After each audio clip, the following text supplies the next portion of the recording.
It's the Worldwide Sports Radio Network. What's going on, everybody? I got two very special guests with me. We have a packed show today, a big weekend in the NFL for the division round of the playoffs. I got David Ruiz. David, how's it going, bro? Great. I got Rob Parks. Rob, what's up, bro? What's up, bro? You all right? All right. To start off, we got some elite quarterbacks playing in this weekend's matchup. But who you think has the most pressure to deliver? I mean, you got Pat Mahomes, who looks like people are trying to say is chasing the GOAT in Tom Brady. Other people saying Aaron Rodgers, he's going to win league MVP, and he's trying to make a mark in his legacy. What about Drew Brees? This may be his last chance to win a championship. So, Rob, I'll start with you. Who do you think has the most pressure in these playoffs? I would say Aaron Rodgers, just because for the fact he only has one Super Bowl ring, and he's come up short like all these years in a row. And this is his best team he's had in a few years, so people are picking him to win. So I would say Aaron Rodgers. That's my pick. David? Yeah, Aaron Rodgers is a good pick, but I'm going to go with Baker Mayfield. I think Cleveland Browns have been the butt, of the NFL for a long time now, and they finally have a good squad this year. And Baker Mayfield, his rookie year wasn't, too high on it, but this year had surprising a lot of people. By going into Pittsburgh and being Pittsburgh, I think all eyes will be on Baker Mayfield in Kansas City this weekend. The thing I can't say Baker Mayfield has the most pressure on him. When we're talking about pressure, we're talking about someone dealing with expectations to deliver, and that would be a failure on their resume or something amongst those lines. I've always been very critical of Baker Mayfield, and I still am. I believe Baker should be better than what he is. He's drafted number 1 overall. He's on a team that is surrounded with talent. The best running back duo in the league. You got Jarvis Landry on the outside. Austin Hooper proved to be a pretty good tight end. A great offensive line. Baker Mayfield should be better than what he is, and as a number 1 overall pick, you have those expectations. I'm in the belief Baker should be an MVP, like an MVP caliber player, which he's not. He's underperformed. So if you want to look at pressure that way, I get it. But none of us here, and I don't know anyone, maybe people in Cleveland, Ohio, are in the delusion to pick the Browns over the Chiefs to beat Mahomes and the Kansas City Chiefs. So it's hard for me to take the Baker Mayfield rather for the most pressure. I have two guys that I'm stuck on between. It's Aaron Rodgers. It's Drew Brees. Why is that? They are guys with fantastic regular season resumes, but their postseason resumes don't match their regular season, which is why we can't put them in a certain status of greatness. When we look at Aaron Rodgers, before Mahomes arrived, he's been regarded as the most talented quarterback in the history of the NFL in terms of throwing the football, the way his ball placement, the way he could extend plays, throwing the run, throw from the pocket, accuracy, the whole 9 yards. Rodgers does everything. But Rodgers and the Packers should have more playoff success. He won that one Super Bowl once upon a time in 2010 against the Pittsburgh Steelers where he won Super Bowl MVP. That's great. But when you're compared to guys like a Tom Brady, he should have more to his resume. And this year, there's no excuses for him. I mean, you got the best receiver in my eyes in Devontae Adams. You have probably the best team you've had in a really long time. You're going to win league MVP after the Packers basically slapped in the face moving up in the draft to Jordan Love, move up in the draft, no less. So that's basically saying that we're ready to move on from Aaron Rodgers. So that's why the Packers have zero excuse not to win the title. But on the flip side, you can make the argument for Drew Brees, which honestly is probably going to be my top one. People try to say that Drew Brees should be in the GOAT conversation of quarterbacks. One of the most accurate quarterbacks in NFL history, if I'm not mistaken, is all-time leader in passing yards. Again, but the playoff resume is not there. Once upon a time in 2009, they did win the Super Bowl against the Indianapolis Colts. Great win. What have they really done since? A lot of that narrative was the Saints never had a great defense. Well, the past 4 years now, they've always had a very, very, very good defense. And look at the ways they went down. The Stephon Diggs miracle, are we going to blame that on Drew Brees? No. But once you have that really bad collapse, it's almost like you can never really recover. So then and then you go the year after, the pass interference call. We all remember that play. Again, maybe you don't want to throw that on Drew Brees? Sure. And then last year, he was the third best quarterback on the field behind Kirk Cousins, getting outplayed him at home, and Taysom Hill literally outplayed him.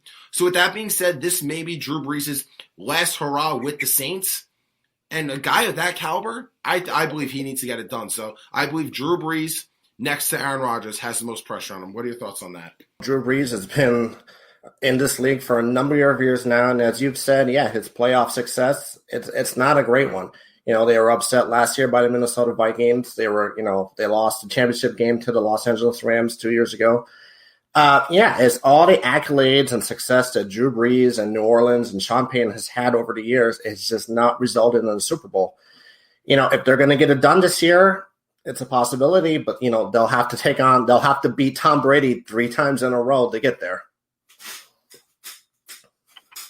Yeah, I kind of agree with you about Breeze. That was my other pick, besides for Aaron Rodgers, because like you said, they haven't won since the 2009 season. Really, the Super Bowl happened in 2010, but it's 11 years, bro. So you're coming to the end of your career. You're coming to the end of the line. You just got back from a rib injury, or ribs plural. You just got back from that, and you got to get it done. Every year you flame out, man. Drew Brees and Aaron Rodgers both flame out every year in the playoffs. Let's keep it real. I feel like Aaron Rodgers gets a pass because he's so talented, man. And he can throw that rock around, so he gets a pass. Like Aaron Rodgers loses the playoffs, whatever. Nobody says nothing.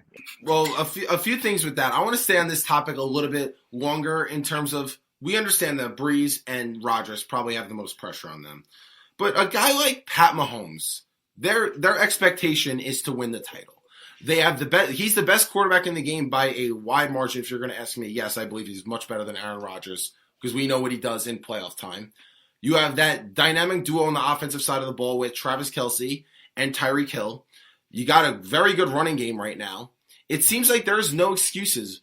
How much of a failure, or would this even be considered a stain if the Chiefs at one point in these playoffs get upset, even the Super Bowl, given they still look like they're the best team in the NFL? Like, would that be a failure on his resume right now? And sometimes we look back and say, wow, this is the year where Mahomes failed us. And because it looks like he's chasing Brady as the GOAT. That's how it looks like this early in his career. His peak right now this early is one of the best we've ever seen in our lifetime, if not the best. So would this be a failure on his resume, or is it something that it's just not going to be that big of a deal because he's so young and has so much time left and he already won a Super Bowl? What are your thoughts on that, Rob? It'll be a failure, but I don't think people will hold it against him down the line just because you got to think of he's so young, and in football you kind of have like more leeway. Like it's not like the NBA where like you got like short leagues like LeBron. Like LeBron loses is a failure. Like everybody's pounding on LeBron. Nobody's going to pound on Pat Mahomes if he loses to the Browns or if he loses the next round in the AFC Championship. So, but they are the best team. I expect them to probably repeat. But if they don't, I don't think people are really going to hold that against him. He'll just be right back next year in the same boat because they're going to be good, Yeah, I agree. This is way too talented of a team to not win the Super Bowl this season. But if they do get upset this week or next week, I don't think it's a massive failure. I mean, this is a young team. Patrick Mahomes is not going anywhere. He's going to win more Super Bowls, more MVPs. He's got, arguably, like you said, a great tight end, a great wide receiver, one of the best coaches in Andy Reid. If they get upset, it's not the end of the world. They'll be right back, especially in a division that has a lot of up-and-coming teams, but no one that's going to contend right now. And so, if Patrick Mahomes doesn't get it done this year, they'll be just fine moving forward. I'm going to say this is a failure on his resume. There's no reason why any team should beat them. There's no team that's really better than them. The Bills are a great team, which we're going to touch on that next topic, which I don't see the Bills even making it past this round. Yeah, I said that. And then they absolutely should not lose against the Cleveland Browns. I always looked at the Browns as like literally and figuratively the wild card team of these playoffs. Literally, the wild card team is they literally have the wild card spot. And figuratively, because we literally have no idea what to expect from them. Baker, sometimes on one Sunday, he'll look like a top 10 quarterback. He looks awesome. And then another day, he looks like one of the worst quarterbacks in the league. And with that much talent on that roster, as I stated earlier in this segment, I believe he should be better than what he is. But that does not give any reason why that Browns defense should even stand a chance. So I'm actually from Cleveland originally. I don't know if you guys knew that. I live in D.C. now. I lived in D.C. last 7 years. So, all my friends I grew up with are Browns fans. I'm not a Browns fan. I'm a Cowboys fan, but we're not even in the picture right now. But Baker, everybody says the same thing I say about him. Baker is shaky, man. Baker is sometimey. like you said, sometimes Baker looks like all-world Baker from Oklahoma, Heisman Baker. Sometimes Baker looks like complete crap. So what are you going to get against the Chiefs? And I think the Browns got to run the ball, man. Like that got to be their first priority. Kareem Hunt, Chubb got to pound it against the Chiefs. Hopefully and get some turnovers like they did against Pittsburgh. Maybe a fumble recovery, interception, pick six. Something like that has to go their way for them to beat the Chiefs. Because if not, the Chiefs is coming out smoking, man. All right, well, I want to switch topics real quick. I want to talk about the Bills and the Ravens. So the thing is, the Buffalo Bills, 13-3, a red-hot team. But the Ravens, they're quietly looking really good. Lamar Jackson, as some may say, got the monkey off his back that he finally won a playoff game, so he's going to know how to win now. But there's something a little skeptical about this game. People who are bettors out there, the Bills are only a favorite by 2 points at home against the Ravens. Are the Bills on upset alert? David, we'll start with you. Absolutely. I mean, it begins and will end with Lamar Jackson, right? He got his first playoff win a week ago. Tennessee failed to contain Lamar Jackson, had a hell of a game. If Buffalo is going to win this game, they need to contain Lamar Jackson. But if Jackson's legs get going, plus his arms look pretty good last few weeks of the season as well. If Lamar Jackson has another can't-stop-me game, Buffalo's going home. Yeah, I agree with I agree with you. I think they're on upset alert, but like you said, I don't really consider that an upset if the Ravens beat them because it's Buffalo Bills, man. Come on now. Even though they're 13-3, like I just don't trust. I don't trust Buffalo to get it done past the second round, which we're in. So I'm picking the Ravens, man. Wait, why do you trust the you don't trust the Bills, but you trust the Ravens? I trust the Ravens because, like you said, because of Lamar Jackson. Like Lamar is so dynamic.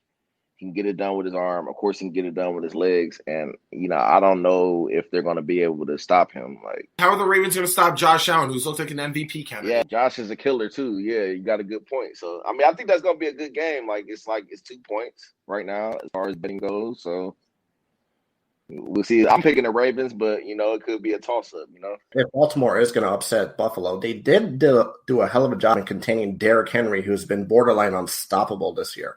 So Josh Allen's also kind of that, running, scrambling quarterback as well. If they can contain him in the pocket, I mean, look out. Well, a few things. Football-wise, the Bills should absolutely win this game.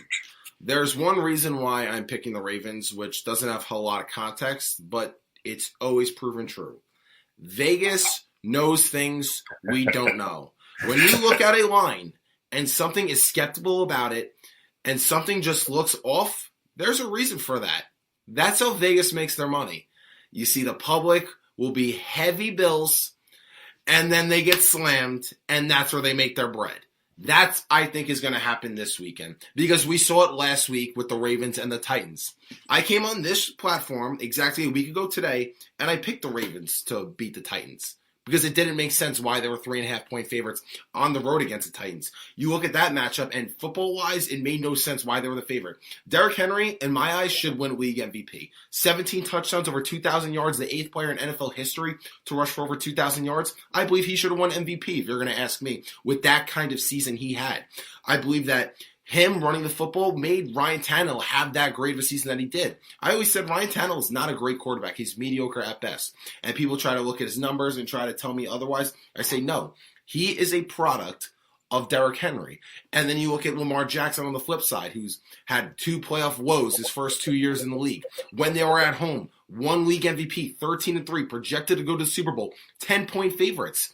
And then Derrick Henry runs for 195 yards on them, and they get absolutely annihilated in that game where Lamar Jackson was awful. So why this year, with the Titans winning the AFC South, with Derrick Henry having one of the best seasons we've seen in NFL history, why then would they be favorites? It just made no sense to me.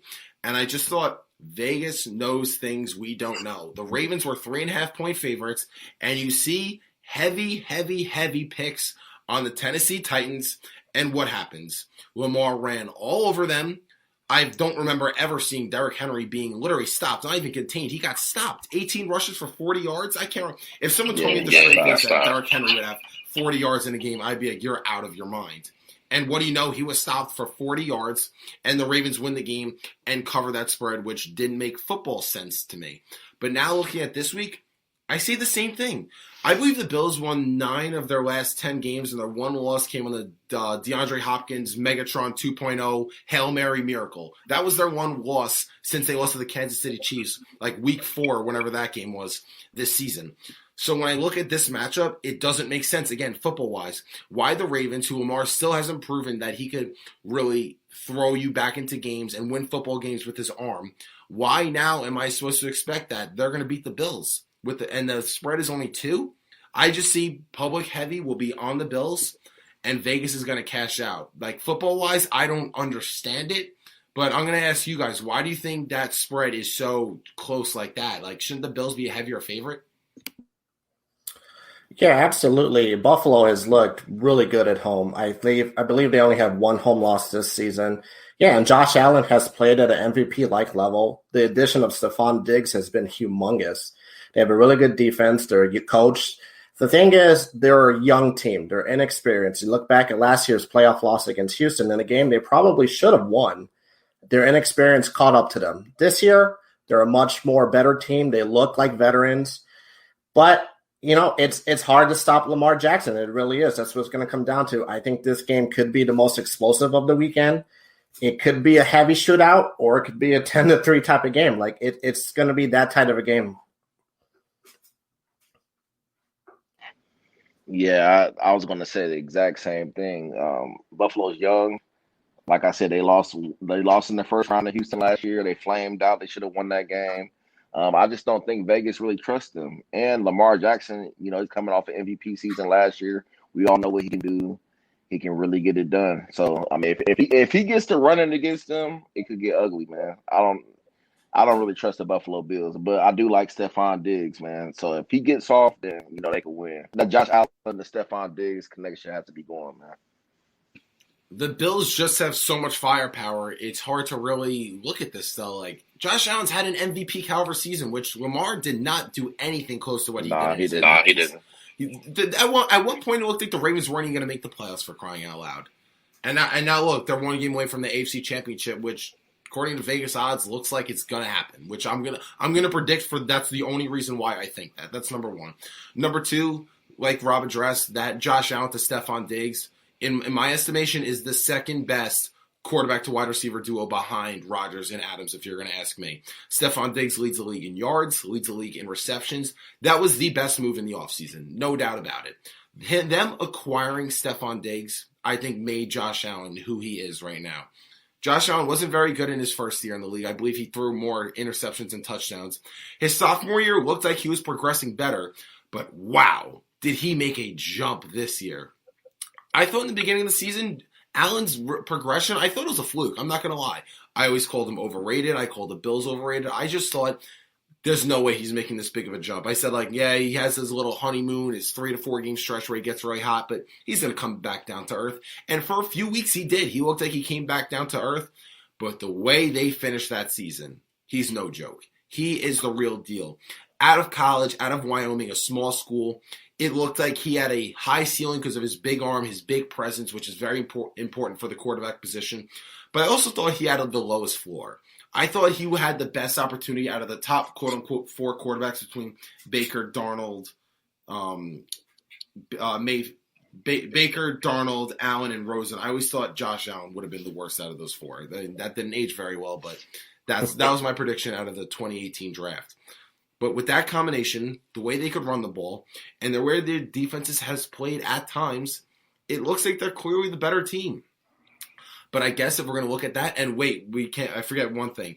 Bills Mafia. Those fans are probably they're probably the best fans in the world. I got to give a shout out to Bills Mafia, how crazy they get in the parking lot for their tailgates, what they do during the games, how loud they get. I believe there's going to be about 7,000 fans in attendance. So football-wise, it looks like the Bills should have this. But I guess what Vegas is seeing is the Ravens get up early. Lamar's going to be able to use his legs, and they're not going to have really an answer. And that Ravens defense, they proved a whole lot against that Titans offense. The Titans probably had the second best offense in the AFC, to say the least, behind the Chiefs, between what Tannehill's done with Derrick Henry, and the fact that they stopped They stopped Derrick Henry. I guess you got to believe in that defense, and defense does win championships. What are your thoughts on that to wrap up? Yeah, Baltimore's defense, I think, a bit underrated coming into this playoffs. Everyone assumed that Derrick Henry was going to rush for another 200 yards, 3 touchdowns kind of thing, and he didn't. And Baltimore defense sets a tone early. They got the ball back to Lamar Jackson, and we saw what he did with it.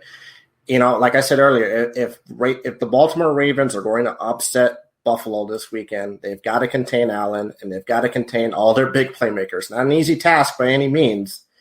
But they were up to the challenge last week. We'll see if they can do it again tomorrow. Rob, final thoughts before we move on? Yeah, that defense is the key, and of course, Lamar Jackson is the X factor. So if Buffalo can contain him from running all over the field, they got a great shot, man. But if not, Ravens move on to the AFC Championship, man.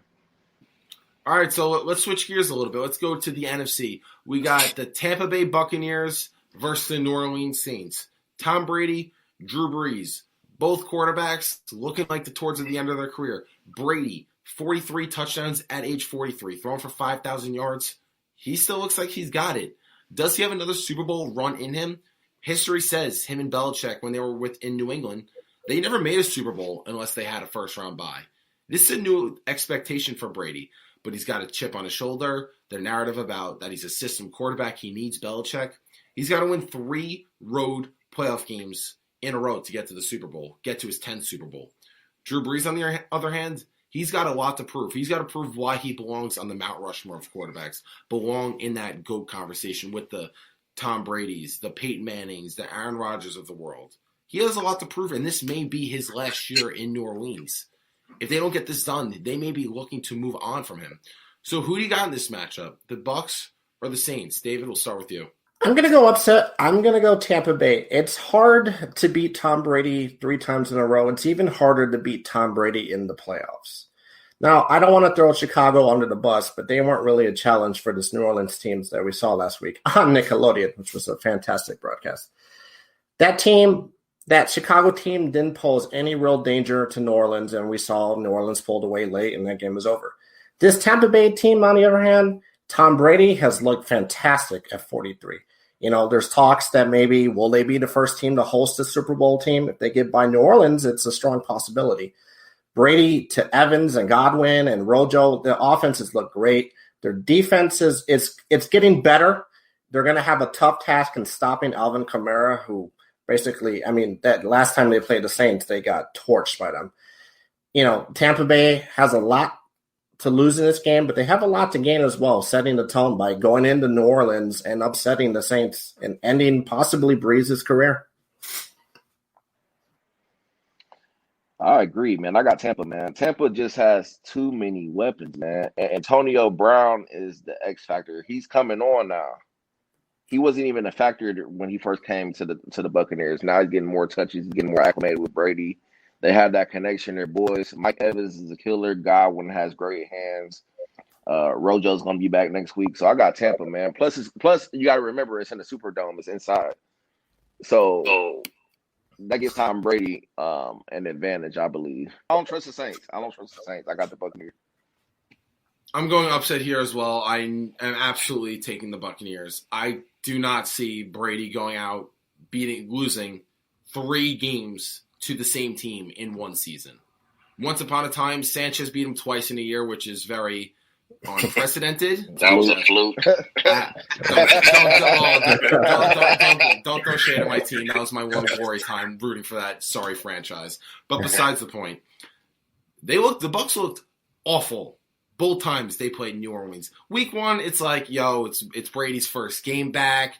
There's no OTAs, no preseason, no training camp, nothing. So for a 43-year-old going for a new system for the first time in 19 years, of course it's going to take time to gel. My take with the Bucs all year long was September, October, they're going to have a slow start. November and December is where the wheels are going to turn. Brady's going to look like a top 5 quarterback, and the Bucs are going to start rolling, and they're going to be deadly going into January, and they're my prediction to win the Super Bowl. Well, that didn't go exactly as planned. September looked kind of rough. October, they looked great. In November, Brady probably looked like one of the worst quarterbacks in the league. And then December, Brady turned back the clock about 5 to 7 years ago. And now January, That's a guy I really can't bet against. The Bucks are just too good. I like what they have top to bottom. Brady, experience, can manage games, clutch. He always has a flip he could switch once the postseason time comes. That's who Tom Brady is. We know what he brings to the table. You got Chris Godwin, Mike Evans, Antonio Brown. Antonio Brown's really coming into himself again. I mean, that trio at the wide receiver position is honestly simply not fair. Probably one of the best wide receiver cores in the league, if not the best. Gronk looks like he's turning back the clock a little bit. Cameron Brate's looking pretty good. That defense at times was a top 5 defense. They have all the pieces you need to be a championship caliber team. And I always say the NFC is really wide open. I don't trust any team. I don't love any team. I don't believe any team is way above another. Sure, the Packers have the 1 seed, well-deserved, Rodgers, MVP, we all know that, but there's something about that where the Packers, I feel like you just get disappointed in the playoffs. The Saints, I'm a big believer, is when you have a disappointing heartbreak loss in any sport, it's really hard to recover, and you're probably never going to recover. We've seen it in basketball, we've seen it in football. Like the Atlanta Falcons, for example. Matt Ryan wins MVP. We're up 28-3. We know the story, what happened in that game. Where's Matt Ryan been since? Where have the Falcons been? They never recovered. That's just something that is a stain that you could never remove. It's just a scar in their image where I don't think they could ever recover. The Saints, I believe, are in a similar boat, if you're going to ask me. Like I said earlier, I think when we first started the segment, look at the Stephon Diggs miracle. That's a heartbreaking defeat that nobody saw coming. A missed tackle where you lose the game to go to the NFC Championship. That happens. The next year, the pass interference, a play that should have been a call that should have been made, and it doesn't get called and basically overturn that game. That's another thing they couldn't recover because wild card weekend, a team where you got Alvin Kamara, one of the top running backs in the league. Michael Thomas had an historically great year. The all-time leader in catches for one season, 149, passed the great Marvin Harrison. With all that, Drew Brees laid an egg at home against the sorry Minnesota Vikings, which Kirk Cousins has a history of continuous choke jobs, continuously not be able to get it done in the fourth quarter, get it done on primetime football. And then you let him come in your building, and it's not like the Vikings really just outplayed the Saints and the Vikings were the superior team. No. It was Kirk Cousins outplayed Drew Brees, and we saw that especially in overtime. The Vikings had no business being in that game, let alone win the game. So here's my thing with Brees. Now, Brees' numbers are great. He's great, but I don't think he belongs on that Mount Rushmore with Brady, Montana, Elway, Peyton Manning. I just don't think he belongs up there. He's like maybe a tier below, but he's not there. And if he loses against Tampa, he definitely doesn't belong there. This is an opportunity for Brees to really make a mark on his legacy this late in his career. If I remember correctly, it may be the oldest quarterback to ever win a championship, which Brady still has that as well. I'm still taking Brady and the Tampa Bay Buccaneers to make the Super Bowl. That's my pick. I trust him more than any other quarterback in the NFC rather. I trust him over any other quarterback in the NFL outside of Pat Mahomes right now as we stand today. Brady doesn't feel pressure. He ticks it up when he needs to. You know he's going to be big on third down. You know he's going to be clutch. You know he makes the right decisions with the ball. It's just a security blanket you have with Brady. And now he's got the weapons. You still got a great coach in Bruce Arians. With the defense playing well, it's really hard to bet against them. That's why I like the Bucs in this game so much. And I don't trust the Saints at all. I just feel like they have too many flaws, and we've counted them in, and they've disappointed us. And when you have those heartbreaking losses, you're never going to recover. There's multiple times in sports we've seen that. I don't think they could recover. I think this is the end for Brees. I think the Saints need to move on, and they got to look for another quarterback, which I believe a great fit for them would be trading for Deshaun Watson or trading for Sam Darnold. What do you guys think about that?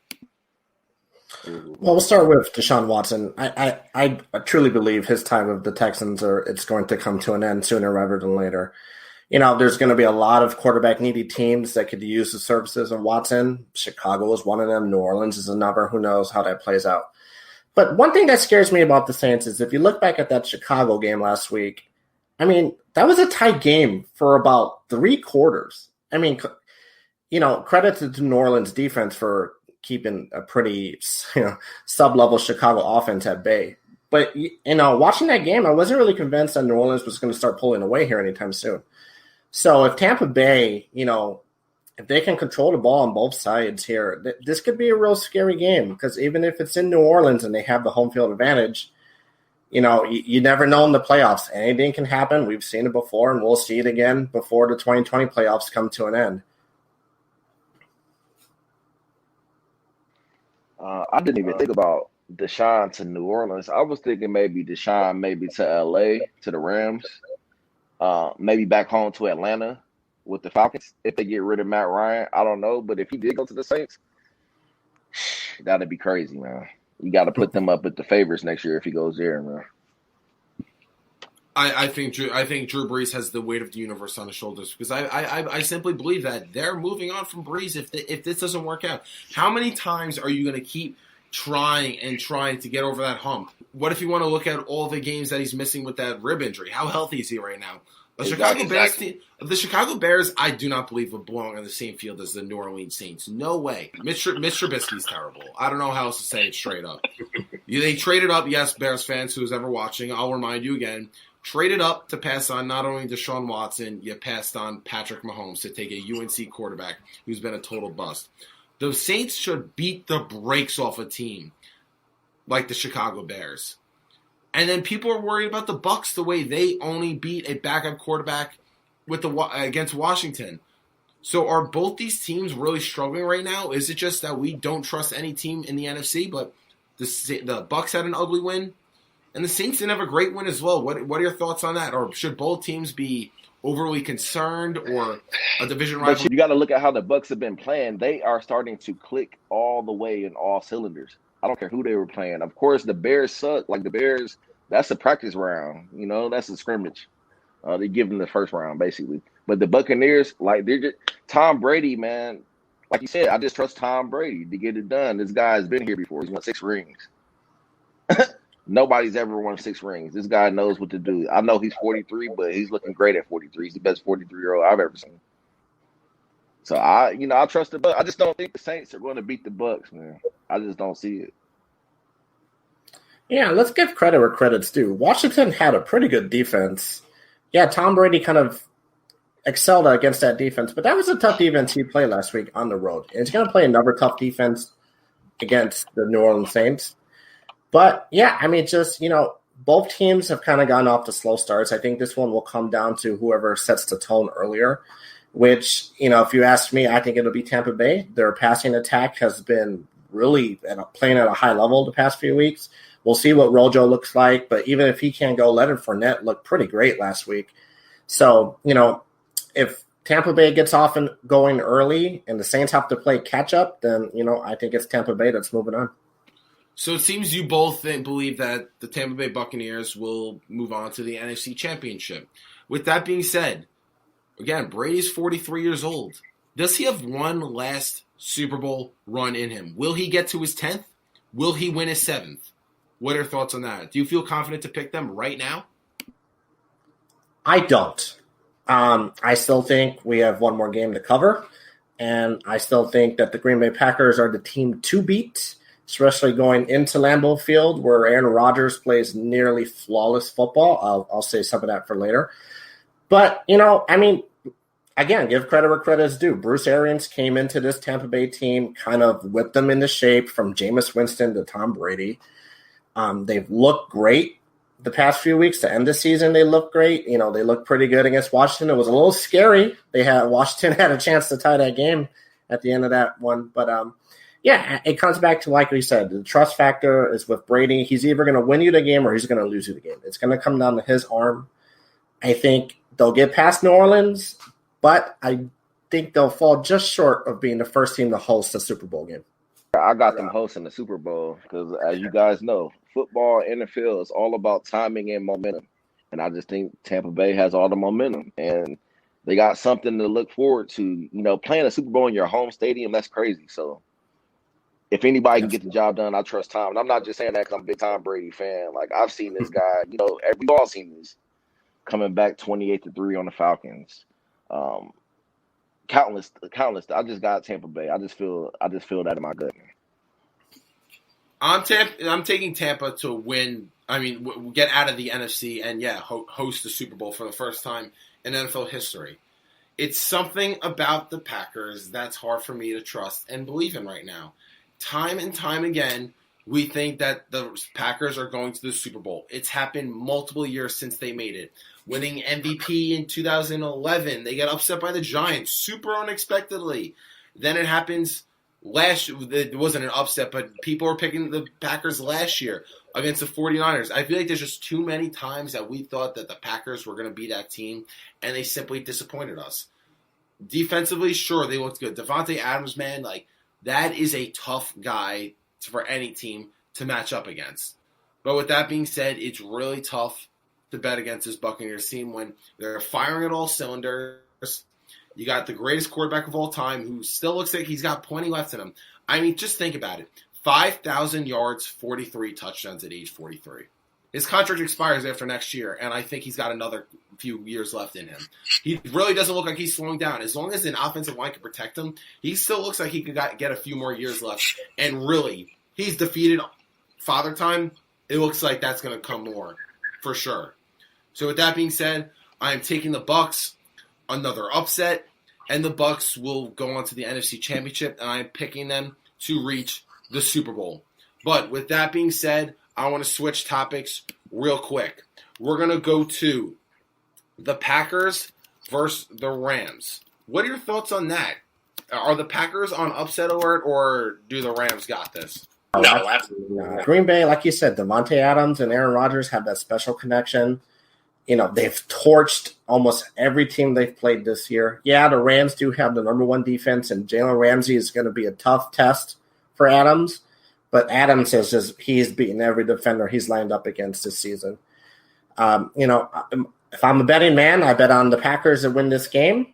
I think it's another statement 4-touchdown game for MVP to be Aaron Rodgers.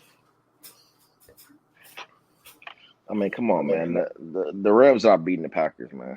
It's not happening. I mean, the starting quarterback didn't even start last week. And he only played because the other guy, Walford, got sent to the hospital, man. So that situation is not even – that's iffy right there. So I just see Rodgers just tearing them up. I know they have Jalen Ramsey, they got Aaron Donald, they got all these guys on defense. Their defense is pretty good, but I just got the Packers winning that. Well, unexpectedly, it's going to happen. I'm taking the Rams to defeat the Packers.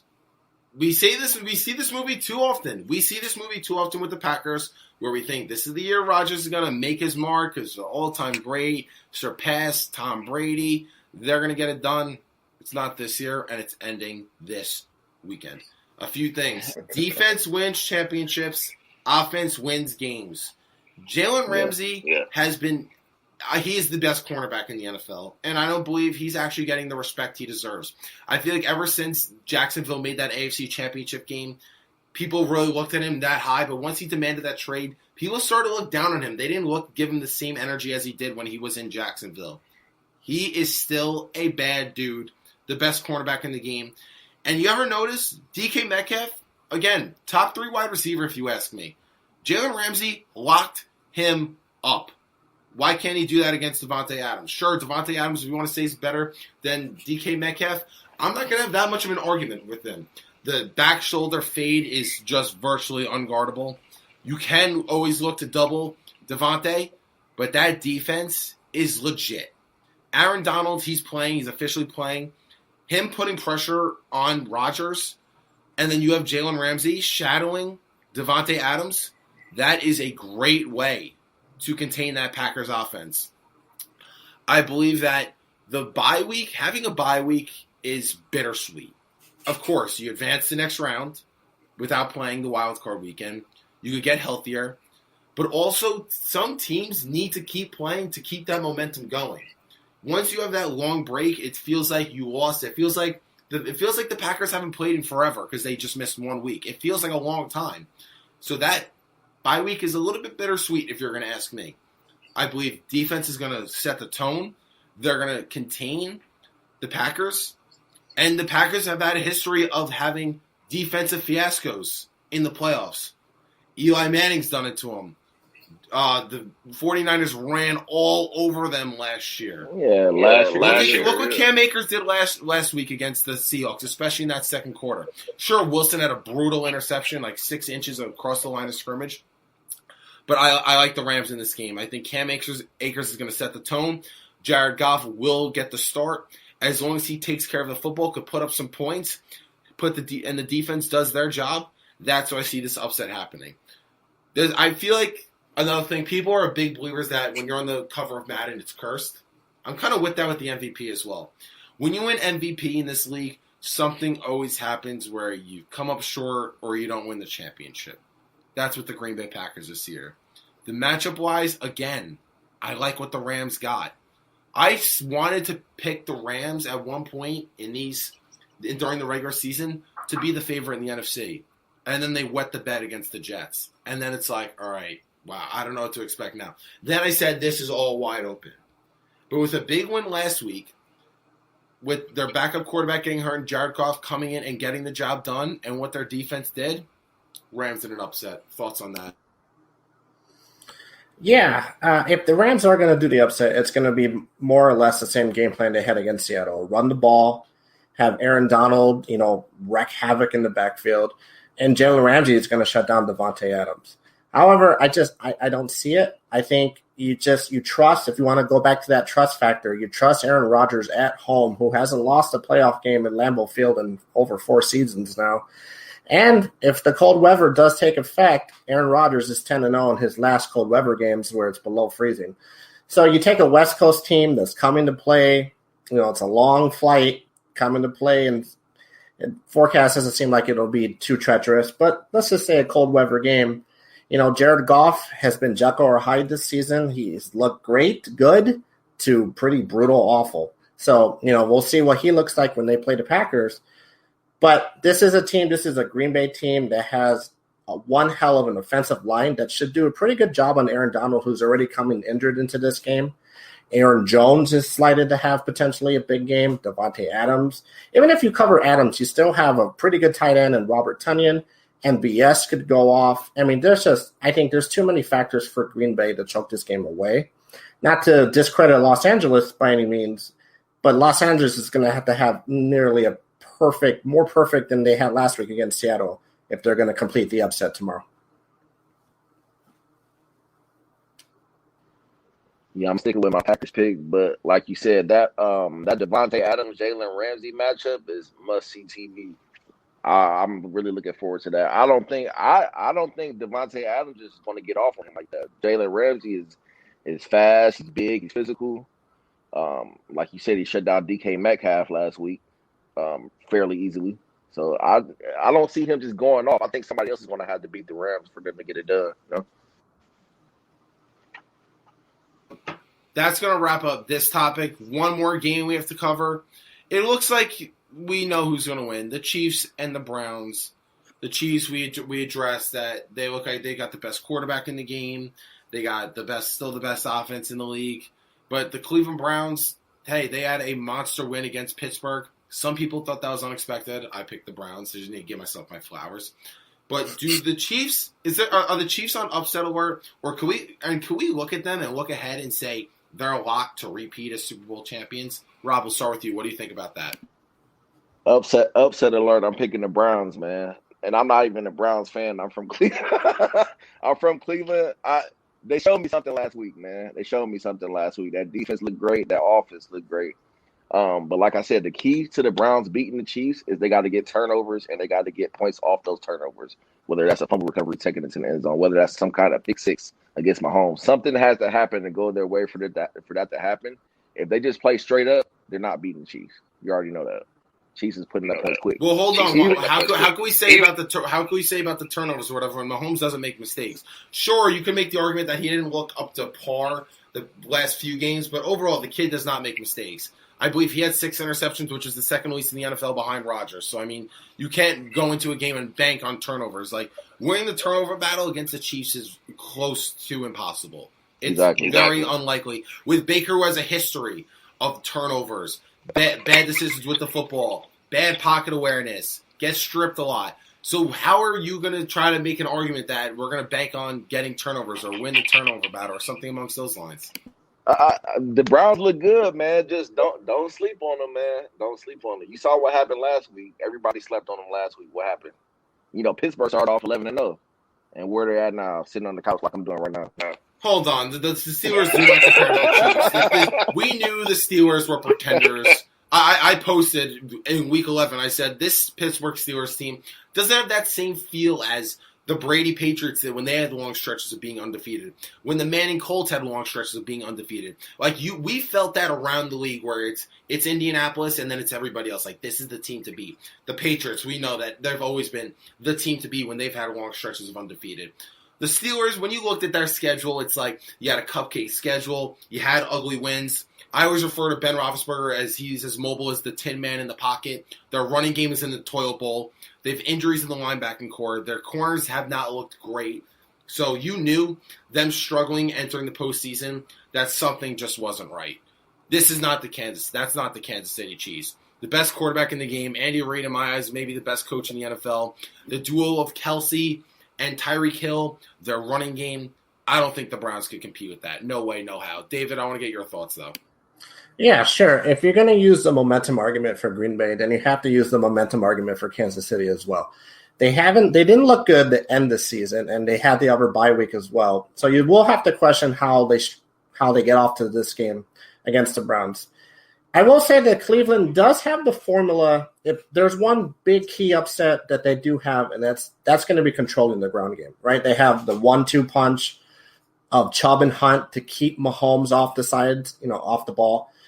And, they're going to need to score points. It's not going to be like Pittsburgh where, Mayfield's going to drop back and hit Jarvis Landry and he's going to take it to the house each time.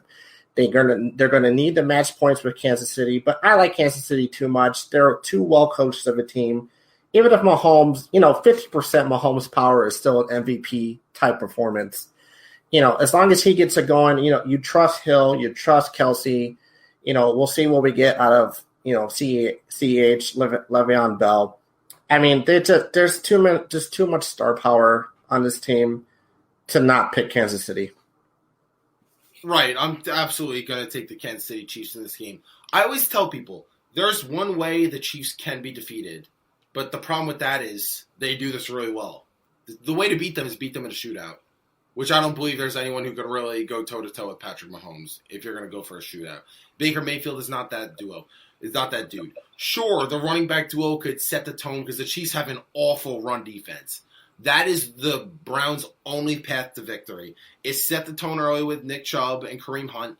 If they could run the ball, it'll open things up for Baker. And that Chiefs defense is just all not that great. What's scaring me about the Chiefs a little bit is that defense is looking like the 2018 defense when they were 31st in the NFL. And the only reason why they did not win the Super Bowl that year when they lost in the AFC Championship game against Tom Brady and those New England Patriots. That's the only reason why they didn't make it.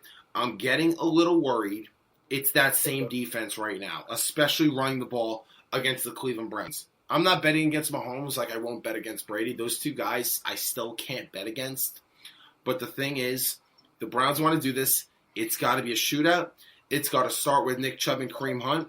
If they could get up early and put points early, then they have a fighter's chance. But I think that is their last and only hurrah to do that. What are your thoughts on that? Yeah, when you're the Super Bowl champs, all eyes on you. You've got the bullseye in the back of you. And, yeah, their ground game's going to have to get off to a great start. Baker Mayfield on the road with a chance to go to the title game is probably going to have to play near perfect football. I mean, he cannot turn over this ball. And if, Myles Garrett and company can't contain Mahomes and Mahomes has a hot hand like we've seen before, this one could be over by halftime. You look back at that Texans-Chiefs game and, yeah, I mean, just sometimes this team is just impossible to stop on offense. That defense is a little scary, I will admit. That is probably what does give Cleveland a little hope if they're going to complete this mega upset, is that they can take advantage against this Chiefs defense. But like I said, this too much power. I think if it gets to a shootout, this one clearly favors Mahomes and company. Rob? Yeah, that's the thing. Even if the Browns get up, we've seen this before. Mahomes has the ability to really come back and come back quickly. So the Browns have to play damn near a perfect game, if not a perfect game, to beat the Chiefs. But as you saw last week, I don't know if that was perfect, but I was damn sure close. So if they could do something like that like they did last week, I know they're not going to score 28-0 in the first quarter. That's probably not going to happen against the Chiefs. But if they can control that ground game, if they can play defense on Mahomes, kind of contain them, they can make it happen, man. Yeah, Big Ben threw 500 yards, and somewhat those stats aren't really fine. That's garbage time. Those are garbage time stats. Let's call a spade a spade. You know what I mean? But to wrap up today's football segments, are the Chiefs a lock to repeat? I mean, the best quarterback in the game, the best offense in the game. Are they the favorites? Like, I mean, not necessarily. Of course, they're the favorites, but are they a lock? Is it really? There's no team that's left could really beat them. What are your final thoughts on that before we wrap up? Buffalo, I think, probably has the best chance of the AFC teams to knock off KC before they get to the Super Bowl. I like Josh Allen a lot. That Diggs-Allen connection is special. They're a good defensive unit, but a lot of teams, whoever it is going into the AFC title game, will have to do the impossible if it's against Kansas City and knock them off. Can they repeat as Super Bowl champs? Of course they can. Will they? I'm going to say no this year. I think a Super Bowl winner will come from the NFC this season. I'm picking the Tampa Bay Buccaneers to win the Super Bowl. No way. I'm sticking with Kansas City. Too much firepower. You cannot ever bet against the greatest player in the game, in Pat Mahomes. We've seen the comebacks. We've seen how dynamic Andy Reid's playbook is between the duo of Tyreek and Travis Kelce, the running game. The Chiefs have too much for any team to compete against. I am picking the Chiefs to win it all, repeat again, and Mahomes will really put himself in a class by himself, repeating as Super Bowl champions. And then the conversation is really going to kick up if he could catch Brady. But that's going to wrap up the NFL today. I want to thank Rob and David for joining me. I believe, Rob, you're sticking around for some NBA. And then David's going to head out. But, David, I want to thank you for joining me. Yeah, this was a lot of fun. Thanks for having me on, guys. So I want to talk on some NBA. What do we think on James Harden to the Brooklyn Nets? What are your thoughts on that? To be honest, I kind of find it very difficult as to how people are. I've just been seeing on Twitter, I've been seeing on social media, people are so easy to say that the Rockets won the trade, maybe the Pacers won the trade. In my opinion, the Nets won the trade. You don't get a top 5 player in the NBA and not win the trade. And then you have him for maybe 2 more years. I know everyone loves to put an asterisk and say, oh, what about Kyrie? Kyrie's been, grumbling a little bit. He's been upset. He hasn't been playing. So, okay, let me tell you this. Worst case scenario, Kyrie Irving chooses that he doesn't want to play for this team anymore. He doesn't want to play basketball anymore. And then his contract is going to get voided. His contract is going to get diminished. That leaves you with $35 million in annual cap space going forward. All those pieces that you gave up to get James Harden, they gave up key pieces like Jared Allen, Taurean Prince, Karis LeVert, all guys who are very, very key, quality guys you'll need, especially in playoff basketball. You could maybe go into the market and get somebody. I'm not exactly sure how the contracts are going to work, but hey, maybe you add an Andre Drummond to your team for that 1 year to really fill up that center spot that's a bit thin now because Jared Allen is gone. Maybe you add a few defensive wings, 3 and D guys. So for me personally, did the Rockets get worse? No. Did the Pacers get worse? No. Did the Cavs get worse? Definitely not. But in my opinion, you can't go against a team that has 3 of the arguably top 10 players in the NBA, let alone 2 guys that are top 5. So in my opinion, the Nets definitely won this trade. To me, they're finals bound, regardless of what any other team in the East does throughout the season. Fady? Yeah, I'm going to have to respectfully disagree on that one because I actually think Indiana, the Pacers won that trade. But we'll break it down first. We'll go with why I don't think the Brooklyn Nets won the trade. The Brooklyn Nets, man, they were prized on their depth. Everyone talked about the Nets having, 1 through 10. They made the playoffs last year, and then they pretty much just added Kyrie and KD to a team that already made the playoffs, right? So they had a pretty good chemistry. Let's go with that. They had good chemistry. They played well together. They made the playoffs. They were out in the first round, but they made the playoffs.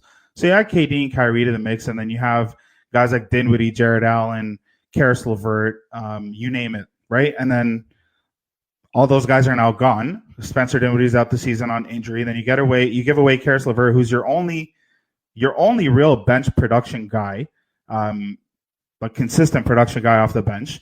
And then you lose Jared Allen, who I think everyone in the basketball world outside of Kevin Durant and Kyrie Irving think or agree that Jared Allen's a much better player than DeAndre Jordan. You give away a young guy who's very bright. He's 22 years old. He's much better. He's a better defender. He's more athletic, in my opinion. Just a better, more bright future of a player. But you stick with DeAndre Jordan. You have three guys that are making over $30 million. So you're pretty stuck on how you can back that team up. And then, Zayd, you brought up the point. You can't really go against a team that has three great players, arguably two of the top five. I would absolutely say that you can in this case because, Kyrie Irving is not just – his attendance is not just flaky and his commitment. That's one thing. Like, for you to win a championship, everyone's got to be on the same page. You know, you hear all these guys talking about the team chemistry and what you have to go through in the adversity, especially this year with COVID-19, all the different curveballs that are thrown at you, man. Anything can happen, right? And you have to have a strong bond. And with Kyrie being distracted and all this, I don't think he's there. And even if he is there, there's a good statistical chance that he's going to be injured around playoff time. Like, let's just look at his history. He's not a healthy player. And every year, he's not healthy in the playoffs. He misses playoffs after playoffs. And I don't think he's had a good playoff run since the Cleveland Cavaliers. So let's not. And then, I mean, KD's coming back from an Achilles injury to trust that he's going to be 100% through the season. Like, I would hope so. And he looks great right now. But I mean, and let's call it what it is. James Harden had a good offseason. He ate a lot in the offseason. That's just a fact. And I understand it. It was a summer, whatever. You were in the bubble or whatnot. You're out. You're like, yo, I'm off this. I'm off this, organization's food. I'm just gonna go do my own thing. And he came back. He's out of shape. I mean, he had a great first couple of games, but he's still out of shape. There's a lot to get figured out, and it's not as clear cut. But then you look at the Pacers already having a great team, and they're looking very well coached, winning a lot of games. They just beat Portland on the road by 20 last night. On a back-to-back after beating Golden State on the road. And they're, I think, second or third in the East right now, depending on where the standing was last night. But they're right up there, and they're well coached. And then they add Karis LeVert. And you have TJ Warren coming back from injury at some point this season. Like, the depth on that team, they're well coached. I think that they won that trade ultimately. And then Houston got a boatload of picks. We can talk about that. But, I mean, Oladipo's not really going to stay, and I don't trust that one. So that's how I feel about the trade. I'm not really sold on the Brooklyn Nets as most people could or might be. Rob? Hey, what's up, guys? Of course, Brooklyn won the trade. You got Harden, Durant, and Kyrie on the same team. But you got to remember, there's one basketball, and these guys are all individual ISO players. Kevin Durant, he wants to ISO. Harden definitely wants to ISO and pound the ball into the ground. That's what he does and want to clear everybody out. All that's going to have to stop. That's not going to happen. Like, KD's not letting him do that, and Kyrie is going to be pissed off.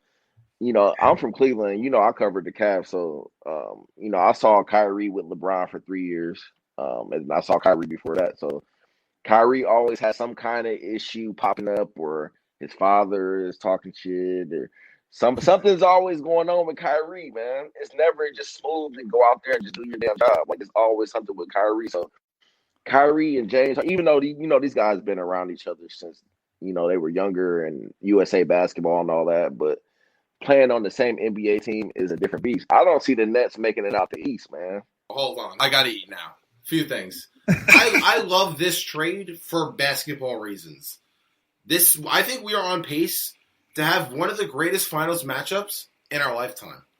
The Lakers and the Nets, this is going to be a dogfight of a series, and I think this is going to be a 7-game series, which as sports fans, especially as guys in the media, we should – yes, stop it. Zip it.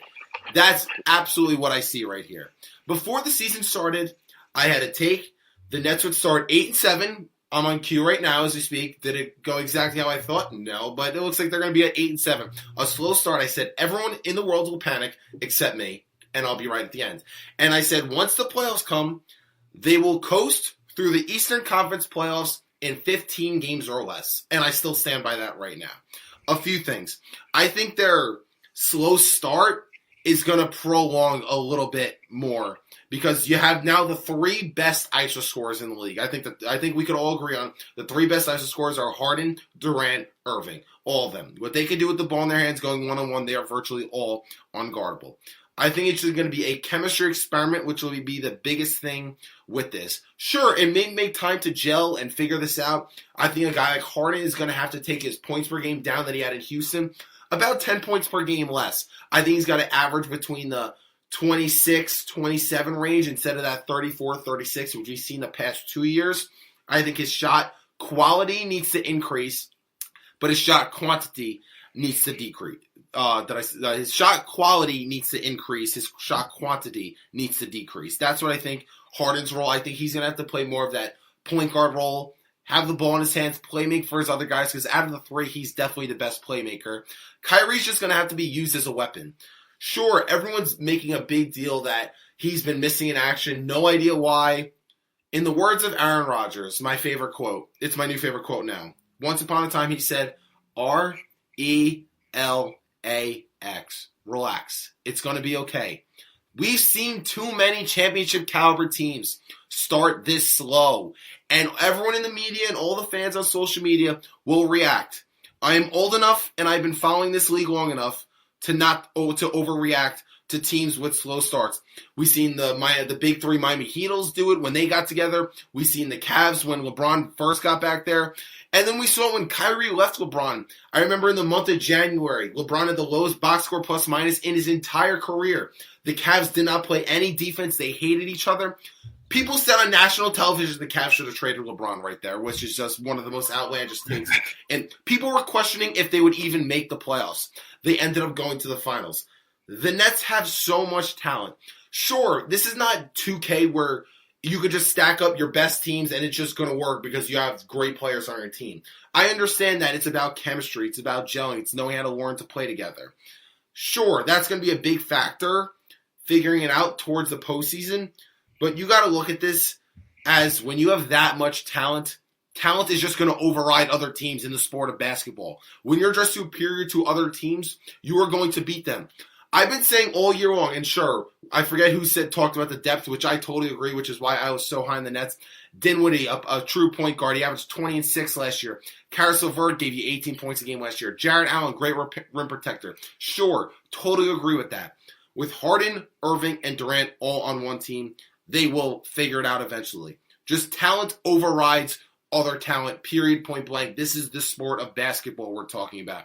I've been asking a lot of people, name me one team in the East that is going to beat them or push them 6 games. Literally 6 games. It's not happening. There's nobody in the East who could really compete with them, and I dare someone to make an argument with me. Someone make an argument why a team could beat the Brooklyn Nets, because I'm telling you right now it's not happening unless injury. The floor is yours. Who wants to go?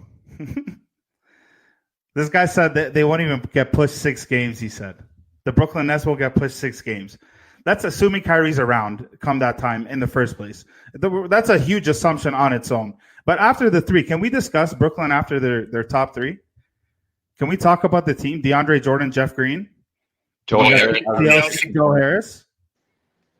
See, Joe Harris is a sniper. DeAndre Jordan is still a solid rim protector. Jeff Green, sure, he's not the Caris LeVert, Spencer Dinwiddie. I believe Jeff Green's a nice piece. The Nets are, sure, they're a top-heavy team. How many top-heavy teams do we see win the title? Sure, are they the Golden State Warriors? No, they're not. Look at the 2016 Cavs, super top-heavy. It's LeBron, Kyrie, and a bunch of cadavers. Yes, I'm not including Kevin Love, because Kevin Love is extremely overrated. We could talk about it another day.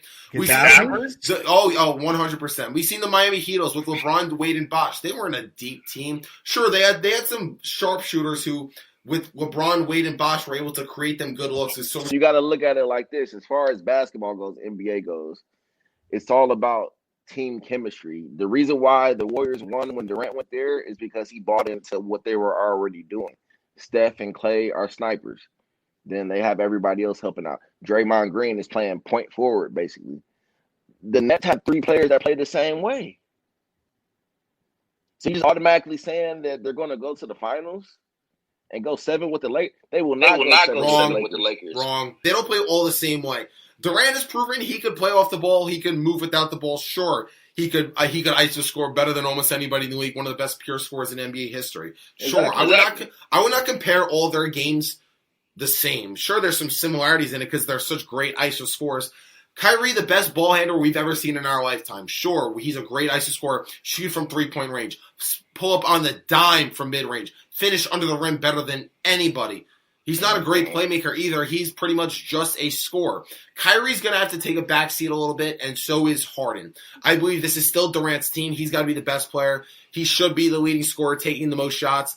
I believe Kyrie's just going to have to be Kyrie's going to have to be the third option on this. Kyrie Irving is not going to want to take a back seat. You know, I saw him in Cleveland. He had a problem taking a back seat in Cleveland, which is why he requested a trade. Kyrie Irving is not going to want to take a back seat.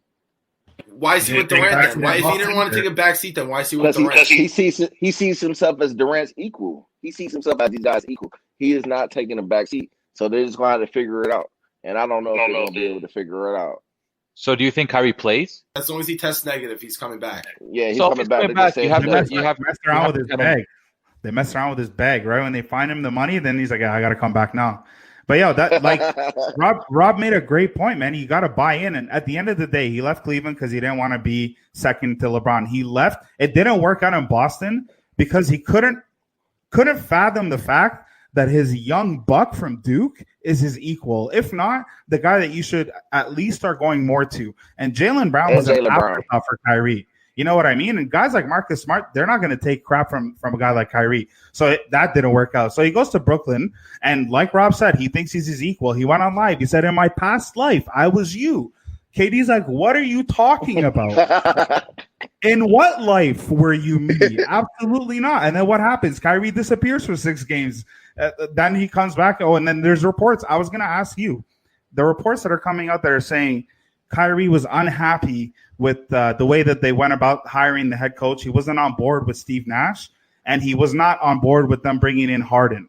So what does that mean for the team, man? I think it's all overhyped. It's a storyline. They're going to figure it out. We've just seen this too many times with teams who struggle early. They have quote-unquote chemistry issues, and they figure it out later in the year. When you just have that much talent, like they are so talented. I believe in talent. I believe Harden's going to figure it out. Again, if they finish with the 4 or 5 seed in the Eastern Conference, I will not be surprised. I will have my same take of how fast they will get to the finals. They're doing that as long as they are healthy. They're too talented. This whole season is going to be Steve Nash figuring out how to deal with these stars, which Durant definitely was a huge part of that signing. And Durant and Kyrie are boys. So do I believe that Kyrie had nothing to do with Steve Nash hiring? Not really. I kind of almost think it's a little bit of a storyline if you're going to ask me. They're going to figure it out. You have all the talent in the world on that team, and there is no reason why to doubt this Brooklyn Nets team because there's nobody in the East who could even compete with them. I got Philly. Really? You're going to tell me with a straight face that the Philadelphia 76ers... Doc Rivers, Philly is a different team, and size, they don't even come close. It's not Doc Rivers is terrible. Nah, He's good, blown 3-1 leads. Even if they're winning in the series, he's blown 3-1 leads, sure, but he's statistically doing much better with this team. This year, they look like a different group. Yeah, they haven't had a lot of players in the last week. They're deep. They have size. And I'm just saying, for you guys to completely dismiss teams like Philly, teams like Milwaukee, teams like Indiana who just stocked up, and you're going to say, oh, Brooklyn's got it all. Why? At least these teams are fluid right now. At least they're playing as a unit right now. Everyone's bought in. Brooklyn has way more to overcome before they can even get to that level. And you guys are going to tell me, oh, by the time the playoffs come in a shortened season, that they're going to just have it all figured out? And you don't think by the end of the year, Kyrie's going to get quarantined at least 2 more times? Miss like 5-6 more games? Come on, guys. That's got to be one of the worst takes I've heard on this. Hold on. You can tell you don't even believe that. You're just trying to say it to not be vanilla. You do not believe that the Milwaukee Bucks, if you want to try to make an argument, the Bucks will beat the Nets. I'll debunk that. Can you tell me about James Harden's playoff performances in the past 5 years? He's had flukes in the playoffs, sure, and he's also played very well in the playoffs. You want to talk about Giannis Antetokounmpo's playoffs? I can do that real quick. quick if you need me to. You want me to? Let me take you down memory lane, because if people remember when the season got suspended in March, it actually came back in the summer. Maybe I watched my games on Roku. Maybe if you watch on cable versus Roku, my TV may have showed me something different. But I can tell you what my TV showed me. So my TV showed me game 1 against the number 5 seed Miami Heat. The Bucks were up 96-95 with about 6 minutes remaining. The back-to-back MVP goes 0-for-1 with 1 point the rest of the game, and they lose. They go down 1-0. What about game 2? A time that you could turn the series around, right? They play catch-up all game long. The fourth quarter comes. You have a 4 to 5 minute stretch where the Bucks as a team do not score a single point. Again, this is under the back-to-back MVP's watch. 2-0. Okay, you have one last hurrah to turn the series around. Game 3, up 87-75 going into the fourth quarter. Looks like the Bucks have full control of that game. What happens? The Bucks get outscored 40-13. Giannis has 4 fourth quarter points. He had a box score plus minus of that game of -25. And that guy, you're going to tell me, is going to figure it out in the postseason when he is he is more of a liability than an asset in the half court in second half of playoff games. That is a fact. That is not my opinion. There's factual evidence to back that up. He wants to, when teams know how to game plan and build a wall, he gives you nothing. He can't shoot. He can't drive when there's building a wall. He can't play make. He can't go in the post. He gives you nothing. And your second best option is Chris Middleton, who again, he's proven that he's not a very clutch player. I never once said Milwaukee's making the finals, guys. All I'm saying is it's not a shoo-in for Brooklyn. When yes, it is. Yes, it is. Nobody can beat them. Nobody has, besides injury or COVID tests on their side, there's no team that's actually beating them. I got Miami right there at the end. Not enough star power there. Give me one logical reason how the Sixers will beat the Nets in the 7-game series. Because I believe that the Sixers. I don't think that they'll beat them, but to say that they can't compete is just blasphemy. Because Tobias Harris played his last amazing season, the one he got paid, under Doc Rivers. Look at his numbers this season. He's back to being productive. Joel Embiid is playing out of his mind. Ben Simmons is playing well, and they have depth. Seth Curry is having a career season. Shake Milton is having a career season. These guys have played together. There's chemistry. They can compete. So for you to come tell me all these teams are nothing, Brooklyn is not ahead above anybody, and we will come back. We will come back here when Brooklyn's out in the second round this season, and we're gonna have this conversation. All right. First of all, wake me up when the Nets lose. I'll be having a really long nap. Let's talk about the Sixers in context, because that argument was awful. Joel Embiid, tons of tummy aches. He could have a tummy ache come the postseason, and then what? He may have to take off. Like he did a couple years ago. That's number one. What superstars need to play about 42 to 45 minutes a game in a postseason to win a playoff series against top teams, which we know Embiid will certainly not do that. Who has a history of injuries. Ben Simmons, great player, sure. Another guy who's not very good in the backcourt, in the half court, excuse me. What is he going to do in terms of crunch time? He's a liability at the free throw line.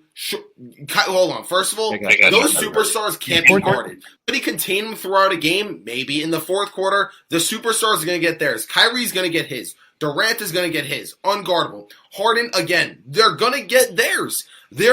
Kyrie and Durant are two guys, proven closers, could hit the clutch shot in the big moment. There's no way you could actually believe that the Sixers. Because Ben Simmons, sure, he does everything without a jump shot, but that jump shot's really critical, especially that he can't get it done at the free throw line, which we know important free throws are in late in games. That's first of all. Tobias Harris, could you explain to me what he did last year in the playoffs? I'll wait. I never said last year. I said the last year he played under Doc Rivers. It's about the Clippers, his best season. And then he got paid, and now he's playing under Doc Rivers, and again, back to being productive. I acknowledge he wasn't great last year. All I'm trying to tell you is every team has things to overcome just as much as Brooklyn has things to overcome. It's not a shoo-in. You're acting like these teams are just because there's 3 big-name guys that they're just going to get in there, and everything's going to work out great overnight. It's not going to happen that way. They'll figure it out before the regular season ends. They will figure it out. It may take a little bit of time, but they will figure it out. And then talent overrides talent. Like, they're just simply more talented than other teams. I was high on the Nets before they got Harden. I'm still just keeping the same energy. They have the best problem to figure out how 3 super talented top 10 players can play together. And it's a 3-year experiment. They got 3 years to figure it out. If they win one chip after 3 years, that's a successful trade for them. They've never won in their franchise history. So who cares what they gave up? Right. Who cares who hasn't performed well? You can't take every situation from other teams, from other situations, and bring them to the current situation. Sure, Tobias Harris played well under Doc Rivers on the Clippers when he was pretty much the number one guy. He's not the number one guy on the Sixers. But he's playing well. James Harden has had struggles. We know that already. He's going to actually be used less. His usage rate compared to Houston is going to be probably much less than it would be on the Nets. Does he have weight to lose? 100%. That's fine. You can do that throughout the course of the season. But he's also proven that he can drop 40 with you while eating lunch, dinner, and breakfast, lunch, dinner, all in the same meal. So it doesn't really matter. Everyone loves to, bring in situations that happened 3 years ago, 4 years ago. This guy's not proven yet. He did this at this other team. It's a whole different team. And I think a lot of people are undermining the coaching staff that the Nets have.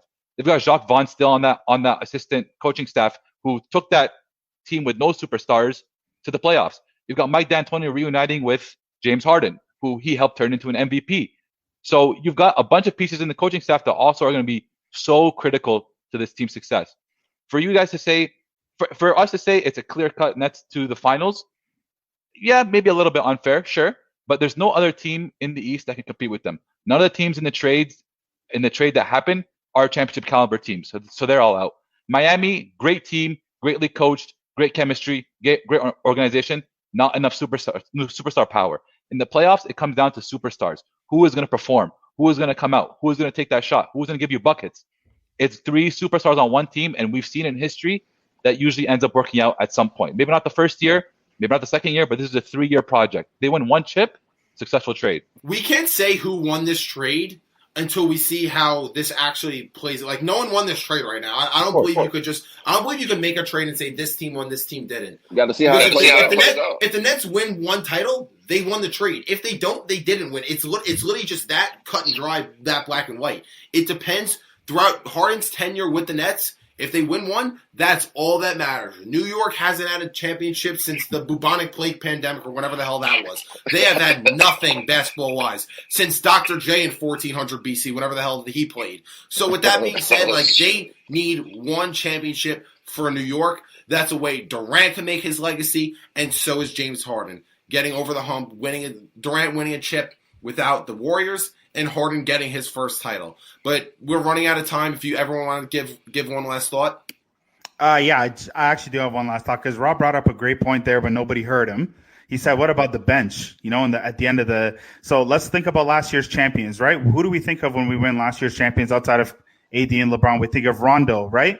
We think of KCP. We think of Kyle Kuzma had a great finals, right? Let's go back to the Raptors. Huh? Let's go back to the Raptors. Did your TV show me something different than mine? Kyle Kuzma had a good finals. And the Raptors, what do we talk about the Raptors? Fred VanVleet, Pascal Siakam, Norman Powell. OG was injured that year. But you have a bench. There's depth. That's just a thing to consider, man. That's all we're saying is after the top 3, after the top 3.5 with Joe Harris, it's really thin. It's really thin. DeAndre Jordan, Jeff Green. How many guys are you actually going to be deep though? Jeff Green's not a bad piece. In the playoffs, you're looking at a 7 to 8 man rotation max. They've got guys who can contribute. TLC. They've got Shamet. They've got 2 guys who can contribute. They've got guys who've been on other teams. We've seen TLC pop off in games. We've seen Shamet play for other teams, and he's been able to contribute. If he can contribute on Landry, yeah. We can no bench. They've got Landry Shamet still. We know he can contribute. So, yeah, he's good. Like Falco said, there's a 7-man roster, a 7-man rotation in the playoffs. TLC and Falco off your bench. I'm not mad at that. What's Brooklyn's record right now? Falco off the bench? 7-6. 7-6. So we got just under 60 games to see how this works out. I know I'm gonna be tuning in League Pass every night. That's for damn sure. Because I do not trust James Harden. I don't trust Kyrie. I don't trust Kyrie. I've been covering Kyrie for years in Cleveland. Any last thoughts? Are we ready to wrap up?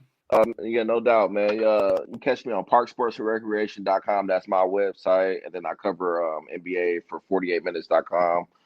Right now, I'm covering the Heat, Magic, and Lakers right now. I'm probably going to add on some more teams. So just catch me there. Catch me on Facebook, too. Rob Parks Jr., Twitter, rparksjr85. Dope. What about you guys? You guys want to shout out your platform quick? Yeah, so obviously check us out. We're the Fadeaway. Zayd, if you want to hold your shirt up a little bit because there is a bit of a spelling. It's FAED away. If you want to go check out our YouTube. Actually, our Twitter has all our links. So if you go to our Twitter bio at the Fadeaway, you'll see us there. We're a podcast. We chop it up about everything basketball related, but we're Raptors fans. But we don't just talk Raptors. So check us out. Subscribe to our YouTube, man. And yeah, that's it. Thanks for the plug. Yeah, hey, fellas, let's collab, man. I'll come on y'all podcast. You come on mine, man. We can do it. Yeah, let's do it. Absolutely, man. Let's do it. Yeah, for sure. Falco, thanks for having us, man. course. Thanks for joining me. If you haven't already, I'm on Instagram, Facebook, and YouTube at The Falco Takeaway. Again, Instagram, Facebook, and YouTube. If you want to come on my platform, we could collab. Make sure you follow me. Make sure I hit you guys back. Check out your content. Hey, anything we disagree with more, we could always – and you guys are always welcome back on. Just let me know. Shoot me a text. Shoot me an email. Instagram's probably the best way to contact me. But, yeah, let's definitely collab more. This was fun. Thanks for joining me, guys. It's the Worldwide Sports Radio Network.